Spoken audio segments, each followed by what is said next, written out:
ओम दुर्गे नमः। सब भक्तों को शमतक की। आज का प्रसंग है धनतेरस की कथा है। प्राचीन कथा है, धन्वंतरी भगवान की कथा है। बहुत ही सुंदर अद्भुत रोमांचकारी कथा है। जब देवताओं और असुरों ने श्रवण मंथन किया, तब श्रवण मंथन से शब्द रत्न निकले। ऐरावत हाथी, लक्ष्मी जी निकली और घोड़ा और धन्वंतरी भगवान शब्द रत्न समंथन से निकले। भगवान धन्वंतरी कार्तिक मास के कृष्ण पक्ष के त्रयोदशी को शब्द मंथन से प्रकट हुए, समंथन से निकले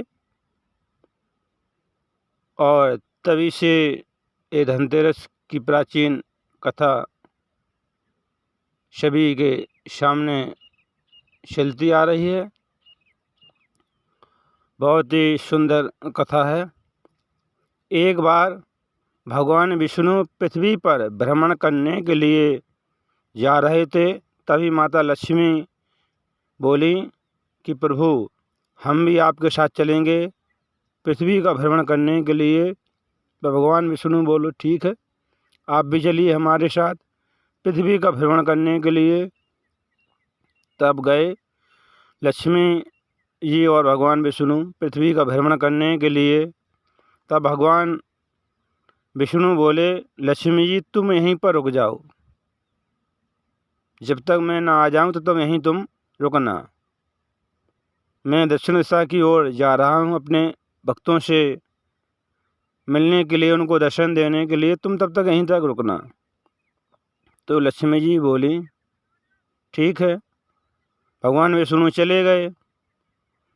थोड़ी समय हुआ तो लक्ष्मी जी बोली, मैं भी तो देखूं भगवान के कौन से भक्त हैं, भगवान किन से मिलने के लिए गए, किन को दर्शन देने के लिए गए, कौन भगवान के भक्त हैं।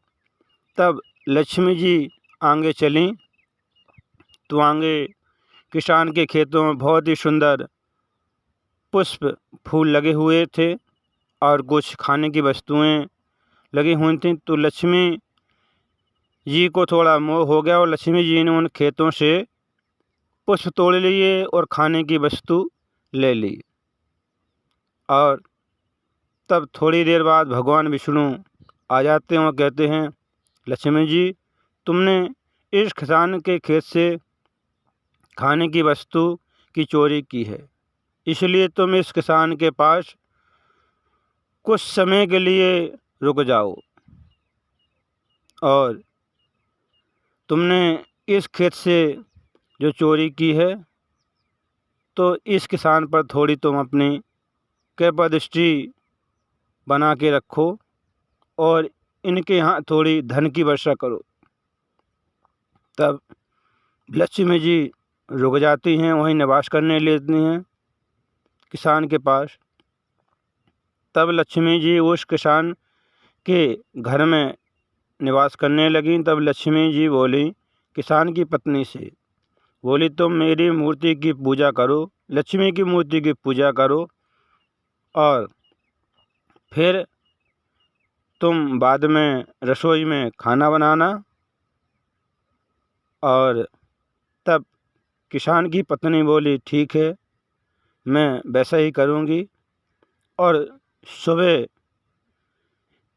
किसान की पत्नी ने स्नान किया, स्नान करके लक्ष्मी की मूर्ति की पूजा की और बाद में फिर रसोई से खाना बनाया और माता लक्ष्मी को भोग लगाया और सभी ने मिलकर फिर भोजन ग्रहण किया। किसान के घर पर लक्ष्मी जी ने कृपा की और किसान धन से संपन्न हो गया। उस किसान के यहाँ कई वर्षों तक माता लक्ष्मी रही, उसका जीवन अच्छी तरह से गुजरा, व्यतीत हुआ। तब समय आ गया, समय पूरा हुआ तो भगवान विष्णु वैकुंठ लोक से आ गए लक्ष्मी को लेने के लिए। तब किसान बोला मैं लक्ष्मी को नहीं जाने दूंगा, हट करने लगा। तब लक्ष्मी जी बोली तुम कार्तिक मास की त्रयोदशी के दिन एक तांबे के कलश में पैसा भर के रखना और अपने घर को लीप पोत कर स्वच्छ करना और सायंकाल पर एक घी का दीपक जलाना और मेरी विधि विधान से पूजा करना। मैं आपको कभी नहीं निराश होने दूंगी और आपके घर में हमेशा धन संपत्ति बनी रहेगी। लेकिन मैं आपको कहीं दिखाई नहीं दूंगी, लेकिन आपके घर में लक्ष्मी की कमी नहीं होगी। भगवान विष्णु बोले, किसान, लक्ष्मी जी को बड़े बड़े लोगों ने नहीं रोक पाया, क्योंकि लक्ष्मी जी चंचल हैं, एक जगह रुकती नहीं हैं। इसलिए कृष्ण पक्ष की त्रयोदशी को लक्ष्मी जी की पूजा होती है। त्रयोदशी के दिन दीपक जलाया जाता है और सायंकाल में लक्ष्मी जी की पूजा होती है, तभी लक्ष्मी जी की कृपा होती है। और दीपक जलाने की भी बहुत एक सुंदर कथा है।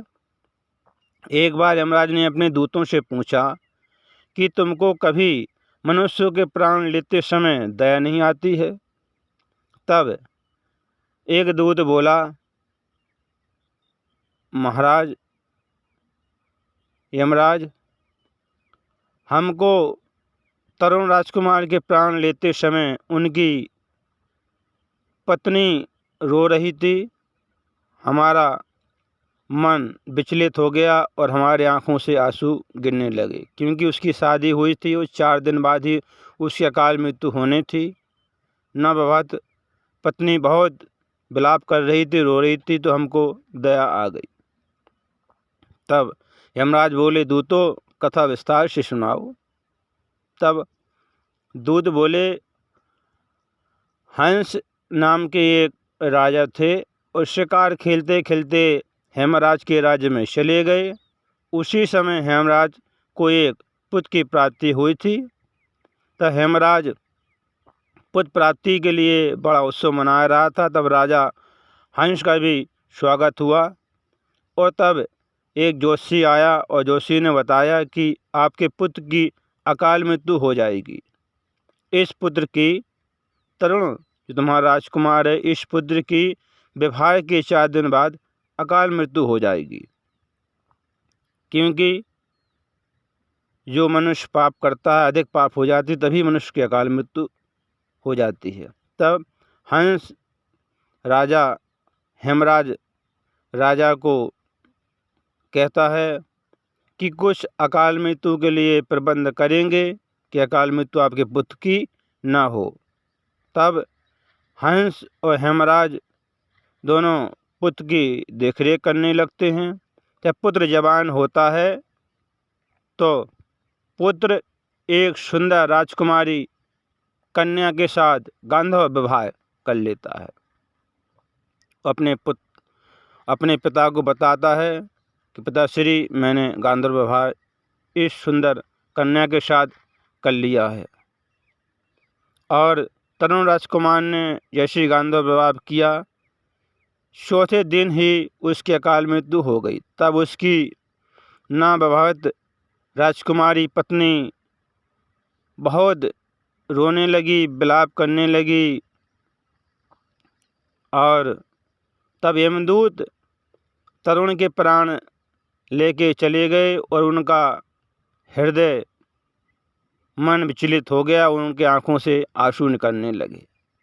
लेकिन यमराज के दूत कर्तव्य में बंधे हुए थे। उनका कर्तव्य था कि मनुष्य के प्राणों को निकालना, ले जाना। पर वहाँ पर पहले उत्सव मनाया जा रहा था, शादी का, विवाह का, और फिर चीख पुकार होने लगी, हाहाकार मच गया, बहुत रोने की आवाज़ आने लगी, क्योंकि जिस घर का जवान पुत्र मर जाए उस घर में दुख का पहाड़ टूट पड़ता है। यमदूतों को कोई नहीं रोक पाता है। यमदूत तरुण राजकुमार के प्राण लेकर चले जाते हैं। तब यमराज बोले, यमदूतों से कहने लगे, उनकी बातचीत हुई, यमराज को दया आई। यमराज बोले दूतों से, मेरा त्रयोदशी के दिन, कार्तिक मास के कृष्ण पक्ष की त्रयोदशी के दिन जो मेरी विधि विधान से पूजा करेगा, दीपक जलाएगा, उसकी कभी अकाल मृत्यु नहीं होगी। अकाल मृत्यु के दोष से वह बच जाएगा। तभी धनतेरस के दिन यमराज की पूजा होती है और उनको एक दीपक जलाया जाता है। और जो मनुष्य जीवन भर धर्म पर चले, पाप कर्म न करे, क्योंकि पाप अधिक हो जाते हैं तभी मनुष्य की अकाल मृत्यु होती है। यमराज बोले, अगर मनुष्य धनतेरस के दिन मेरी विधि विधान से पूजा करेगा, दीपक जलाएगा और धर्म पर चलेगा, कभी पाप कर्म नहीं करेगा, तो उसकी अकाल मृत्यु नहीं होगी। मनुष्य अधिक पाप करता है, अधिक पाप हो जाते हैं तभी उसकी अकाल मृत्यु होती है।